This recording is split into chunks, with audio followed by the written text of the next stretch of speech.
বিয়ের চাইতে ভালো কাজ পৃথিবীতে হতে পারে না। বিয়ে করলে রিজিক খুলে যায়, কপাল খুলে যায়। ওয়াদাটা কার? চিল্লায় বলেন কার?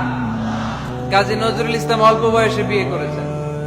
আমাদের স্বাধীনতার স্থপতি এদেশের মহান নেতা বঙ্গবন্ধু শেখ মুজিবুর রহমান অল্প বয়সে বিয়ে করেছেন।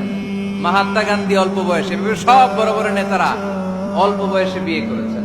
কিন্তু তারা যে সফল হয়েছে, কোনো সমস্যা হয়েছে? কথা কয় না।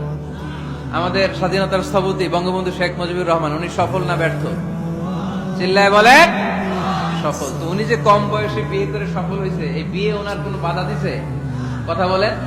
ঝামেলাটা হইলো ওনারা কম বয়সে বিয়ে করে সফল হয়েছেন, আর আমরা সফল হয়ে তারপরে বিয়ের পিড়িতে বসতে চাই, ঠিক কিনা?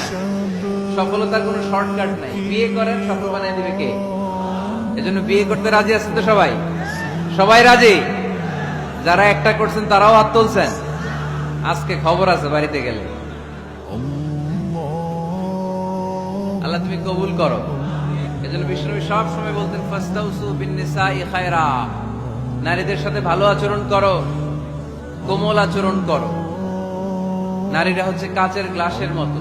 কাচের গ্লাস আস্তে করে ধরতে হয়, আস্তে করে রাখতে হয়, আস্তে করে মুছতে হয়।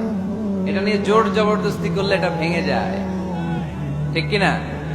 এজন্য নারীদের সাথে কোমল আচরণ করবেন, ভালোবাসার কথা বলবেন, আপনার স্ত্রীর কাছে আপনার ভালোবাসা প্রকাশ করবেন প্রাণ উজাড় করে। পারবেন?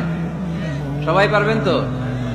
ওই যে ইয়াং ছেলেপেলেরা বিয়েই করে নাই, কয় জি পারবো, মানে আগে থেকেই রেডি। মাশাআল্লাহ, আল্লাহ তুমি কবুল করো।